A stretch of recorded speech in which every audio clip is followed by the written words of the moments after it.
Moin Moin! Heute erkläre ich euch, wie ihr euch ganz einfach mit dem WLAN der Universität verbinden könnt. Das WLAN heißt eduroam und ihr könnt euch damit weltweit auch an anderen Hochschulen ins Internet einwählen. Dazu nehmen wir einfach unser iPad oder unser iPhone und gehen in die WLAN-Einstellungen, in denen wir uns hier schon befinden. Um eduroam erstmalig einzurichten, benötigt ihr irgendeine Internetverbindung, entweder die ihr schon auf dem Handy habt oder im WLAN zu Hause, oder ihr habt als drittes die Möglichkeit, das für diesen Zweck eingerichtete Ersatz-WLAN Uni-Studenten zu benutzen. Das mache ich mal und klicke hier mal drauf. Und hier müsst ihr ein Passwort eingeben, das ist der sogenannte Netzwerkschlüssel. Den können wir hier nicht einfach so im Internet posten, deswegen wird euch jetzt ein Link angezeigt, unter dem ihr ihn abrufen könnt. Wenn ich das Passwort eingegeben habe, klicke ich auf Verbinden. So, und dann bin ich wieder zurück in den WLAN-Einstellungen und kann mal kurz gucken, da kringelt es sich ein bisschen bei Uni-Studenten da hinten und dann kommt diese Anzeige. Und wie gesagt, das müsst ihr alles nur machen, wenn ihr nicht sowieso schon eine automatische Internetverbindung habt auf eurem Gerät. Für alle anderen geht es gleich los. Bisher waren das alles nur Vorbereitungen. Also die sich mit Uni-Studenten verbinden müssen, die geben jetzt ihre Matrikelnummer und ihr Passwort ein. Was sind das für Daten? Das sind genau die ihr mit euren Immatrikulationsunterlagen zusammen bekommen habt und mit denen ihr euch auch zu diversen anderen Services an der Universität anmelden könnt.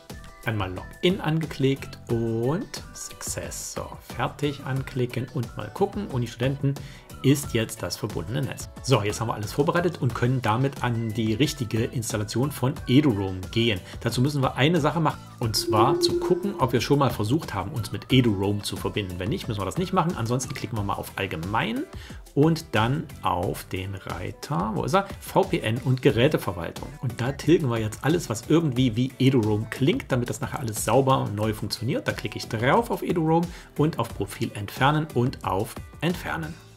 So, nun sieht das sauber aus und jetzt können wir mit der eigentlichen Installation beginnen. eduroam ist ein sehr sicheres Netz und um das nötige Sicherheitszertifikat auf unser iPhone oder iPad zu bekommen, müssen wir einmal den Safari öffnen. Bitte keinen anderen Internetbrowser, sondern wirklich den Safari nehmen. Ja, und dann geben wir mal folgende Adresse ein: unifl.de/eduroam.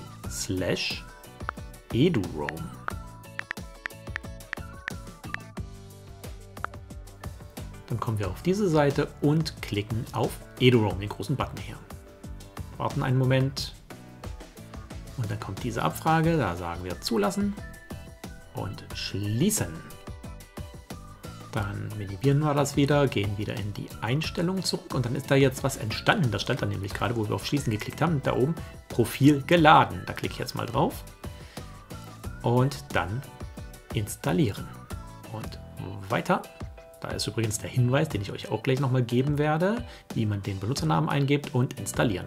Und nochmal installieren. Und an dieser Stelle müssen wir jetzt unseren Benutzernamen eingeben. Und das ist diesmal nicht einfach die Matrikelnummer, sondern matrikelnummer@uniflensburg.de. Ja, und das ist deswegen so, weil eduroam halt ein weltweiter Service ist, mit dem ihr an anderen Hochschulen weltweit ein- und ausgehen könnt. Und damit wird halt eure Universität Flensburg, eure Heimatuniversität, deutlich gemacht. Und bitte, bitte nicht eure E-Mail-Adresse eingeben, ne? Matrikelnummer@uniflensburg.de. Weiter. Als Passwort gebt ihr einfach euer Passwort ein, das ihr für alle anderen Dienste, wie zum Beispiel E-Mails und so weiter, auch benutzt oder Moodle oder so etwas hier bei uns, was dann in den Immatrikulationsunterlagen halt drin war. Wir klicken auf Weiter und fertig. Und damit ist das Profil richtig angelegt. Ich klicke mal da links auf WLAN. Ich bin hier immer noch in den Einstellungen und da kann ich dann auf das neue eduroam WLAN draufklicken. Das nudelt ein bisschen und ist offensichtlich verbunden. Weil es aber nicht schaden kann, einfach mal zu überprüfen, ob alles, was man getan hat, auch geklappt hat, gehe ich nochmal in den Browser und rufe mal eine Webseite auf, sagen wir mal heute.de und gucke mal. Tatsächlich, wir sind im Internet. Super, das ist das, was wir erreichen wollten. Legt euch aber noch nicht ganz schlafen. Wir müssen nämlich noch eine Sache machen. Ich minimiere das nochmal und gehe nochmal zurück in die WLAN-Einstellungen. Dort haben wir ja neben dem erfolgreich eingerichteten eduroam hier, ne, da steht jetzt alles drin und da oben steht auch schön automatisch verbinden. Das ist wichtig für uns.